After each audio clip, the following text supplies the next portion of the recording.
Hello aspirants, welcome to simply on UPSC channel. I am पढ़ेंगे the Indian Express. आज के अखबार में 3 या 4 आर्टिकल गिनती का इंपॉर्टेंट है, जो एग्जाम के लिए इंपॉर्टेंट है। तो लेट्स स्टार्ट डायरेक्टली। तो पहला आर्टिकल आज के दिन में ये है, आपको पता होगा रशिया इंडिया जो है रुपी में ट्रेड करने का बातचीत कर रहा है, जिसके तहत इंडिया ने वॉस्टर अकाउंट्स खुलवाने के लिए इंडिया में प्रोविजन स्टार्ट करा है। ठीक है, कुछ बैंक्स को अलाउ किया कि वॉस्टर अकाउंट्स खोलेंगे वो, ताकि रुपी ट्रेड ईजी हो। अब वो बातचीत आगे नहीं बढ़ पा रहा है, इसलिए रशिया ने खुद से रिक्वेस्ट किया है, 2 दिन प्रपोजल भी दिया है कि अपने जो अभी तक मेथोडोलॉजी यूज़ कर रहे थे, जिसमें सैंक्शंस लगा हुआ, वेस्टर्न सैंक्शंस, वैसे इंस्टीट्यूशंस ना यूज़ करते हुए India based financial institution setup करेंगे, जिसमें रशियन ओनरशिप रहेगा, ताकि थर्ड पार्टी सैंक्शन उस पे ना लग सके। एंड सेकंड, एक नया मेथोडोलॉजी है रशियाज़ फाइनेंशियल मैसेजिंग सिस्टम, जो ऑलरेडी स्विफ्ट मेथड है, जिसपे सैंक्शन रशिया में लगा हुआ है, उसको छोड़ के इसको यूज़ करेंगे, तो we can better introduce the rupee trade function with the Russia. ये वाला मेथडली वर्किंग ग्रुप बना हुआ, उसमें मीटिंग होना तय है। बट ये सिंस इस पे डिले हो गया, तो इसके रिगार्डिंग अपडेट है। इसमें 2-3 टेक्निकल टर्म का यूज़ किया गया है, जैसे कि रशियाज़ फाइनेंशियल मैसेजिंग सिस्टम, ठीक है ना? इसके बारे में आपको पता होना चाहिए। फिर सेकंड, इसका आपको पता है जो वॉस्टर अकाउंट क्या होता है, वो पहले हम लोग ने पढ़ चुका है, उसको रिवाइज़ कर लीजिए आप। फिर उसके बाद तीसरा ये है India based financial institution with Russian ownership का जो बात चल रहा है, ये क्या चीज़ है, ये समझिए। और let's move to the next article. अगला आर्टिकल एक्सप्लेन पेज में है, इंडियन म्यांमार रिलेशन पे। देखिए, आपको पता होगा म्यांमार में कुछ हुआ था, 2 लगभग 3 साल होना स्टार्ट होने वाला अब। तो म्यांमार में कुछ के बाद जो डेमोक्रेटिक इलेक्टेड गवर्नमेंट थी, उसमें जो उसके की लीडर्स थे, उनको अरेस्ट कर लिया गया था और फिर वहाँ की मिलिट्री रूल करना स्टार्ट कर दी थी। तो वहाँ की जनता गवर्नमेंट, उसको मिलिट्री रूल बोलते हैं वहाँ की। अब उसने क्या किया, कुछ-कुछ ऐसे एक्शंस लिए, जिसकी वजह से इंडिया म्यांमार रिलेशन इंडिया के लिए टेंशन बन गया। अब इंडिया कुछ-कुछ डेवलपमेंट काम वहाँ पे करना चाहती थी, बेसिकली इंफ्रास्ट्रक्चर डेवलपमेंट, जिसमें एक था India Myanmar Thailand trilateral highway, एक था Kaladan multi modal transit transport project. ये दोनों रुक गया। उसके बाद सेकंड में क्या हुआ, ये प्रोजेक्ट डेवलप नहीं हो पा रहा है। और सेकंड मुद्दा ये हुआ कि कॉन्फ्लिक्ट जो हुआ, अब जो कूप के बाद जो कॉन्फ्लिक्ट स्टार्ट हुआ पूरे रीजन में, जिसके कारण कई सारे रिफ्यूजी जो है मिजोरम में आके रह गए हैं।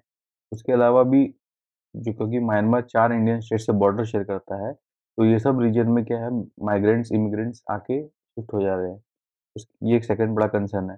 फिर थर्ड कंसर्न क्या है कि जो इंडिया का सिक्योरिटी एस्टेब्लिशमेंट है, अब क्या है, इंडिया हमेशा जो है म्यांमार के संग काम किया, म्यांमार मिलिट्री के संग डायरेक्टली काम किया है इंडिया में इंसर्जेंसी को खत्म करने के लिए।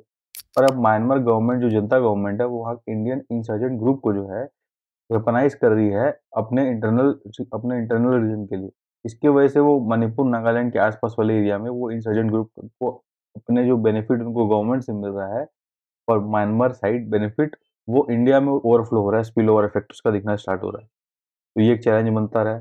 फिर चौथा, जो रोहिंग्या क्राइसिस है, उसको मिलिट्री गवर्नमेंट सॉल्व नहीं कर पा रही, जो कि रीजनल डिस्टेबलाइज़र बन जा रहा है। कुल मिला के बात ये है, इस 4-5 कारणों की वजह से म्यांमार रिलेशन इंडिया के लिए डिफिकल्ट हो गया है। इंडिया का सब क्या ऑप्शन रह गया, क्योंकि म्यांमार इंडिया का साउथ ईस्ट एशिया का गेटवे था, इकलौता ऐसा कंट्री साउथ ईस्ट एशिया का जो इंडिया से कनेक्टेड है। तो इंडिया उससे एक्सपेक्ट करके अपना वर्क कर रहा था। पर म्यांमार में डिफिकल्टी की वजह से इंडिया का प्रोग्रेस नहीं हो पा रहा।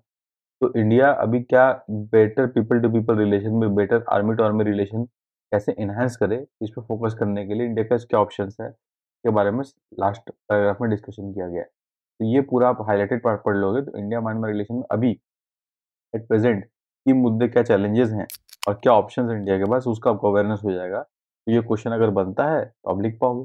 Now coming to the next article.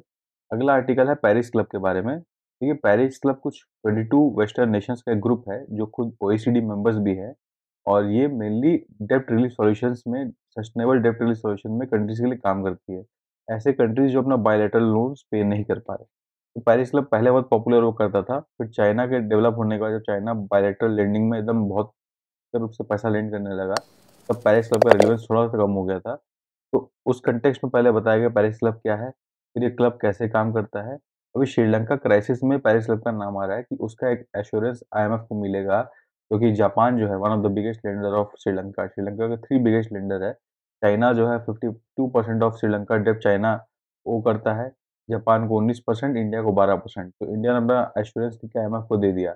अब पेरिस क्लब का एश्योरेंस चाहिए था और चाइना का एश्योरेंस चाहिए था। तो पेरिस क्लब ने जो बताया, और फिर चाइना ने क्या बोला, 2 साल के लिए हम मॉरेटोरियम दे देंगे। तो दिस इज़ नॉट इनफ कि उनके लिए यूएस ऐसा बता रहे हैं। तो ये सब कॉन्टेक्स्ट में बात चल रहा है कि चाइना का क्राइसिस के ऊपर, ठीक है।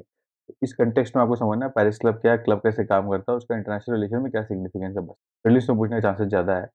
फिर लास्ट आर्टिकल आज के न्यूज़पेपर में यही है कि सिक्किम, अब आपको पता होगा कि सिक्किम में एक टैक्स एग्जम्पशन मिलता है वहाँ के लोगों को अंडर सर्टेन प्रोविजंस। अब उस प्रोविजन में क्या है, कुछ टैक्स एग्जम्पशन खाली मेन को मिलते हैं, वुमेन को नहीं मिलते, या फिर सिक्किम नेपालीज को मिलेंगे, या फिर सिर्फ इंडियन ओरिजिन माइग्रेंट्स को मिलेंगे, या फिर वहाँ के जो मूल निवासी है उनको मिलेंगे। इस इशू पे डिस्कशन और डिबेट हुआ, एक प्रोटेस्ट होना चालू हुआ, जिसकी वजह से बिकॉज सुप्रीम कोर्ट ने कुछ ऑब्जर्व किया और बताया कि इस तरह से चीज़ होना चाहिए, उसके रिगार्डिंग प्रोटेस्ट होना स्टार्ट हुआ। तो इस कंटेक्स्ट में ये पूरा आर्टिकल को बनाया गया है, जिसमें बताया गया उस टैक्स एग्जाम्पशन से किनको किनको हटाया गया था, किनको किनको रखा गया था, उसके वजह से क्या हुआ, तो फाइनल डिसीजन क्या हुआ।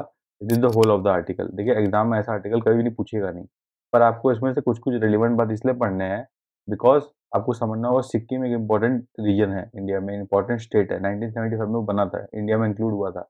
उसके पहले सिक्किम का अपना एक अस्तित्व था, वहाँ पे कुछ लोग आगे सिक्किम में बस गए थे। तो उस कंटेक्स्ट में ये इम्पोर्टेंट बन जाता है कि एथनिक डाइवर्सिटी में किस तरह लॉ का इम्प्लीमेंटेशन अच्छे से होता है, या उसमें क्या क्या डिस्प्यूट्स आते हैं, उस एस्पेक्ट को समझने में हेल्प करेगा। Not very much important article, अगर आप चाहो तो स्किप भी कर सकते हो, पर एक बार रीड करोगे तो पर्सपेक्टिव मिलेगा। This is it. तो आज के न्यूज़पेपर में इतनी काम की बातें थी, बाकी कोई भी रेलिवेंट बात एग्जाम के लिए नहीं था। तो आई होप आपको इनिशिएटिव अच्छा लगा। If you like the initiative then channel को लाइक करें, सब्सक्राइब करें, और हाईलाइटेड पेज पीडीएफ एक्सेस करने के लिए simply learn official channel Telegram में है, उसको ज्वाइन करें। तब तक के लिए best wishes for the examination.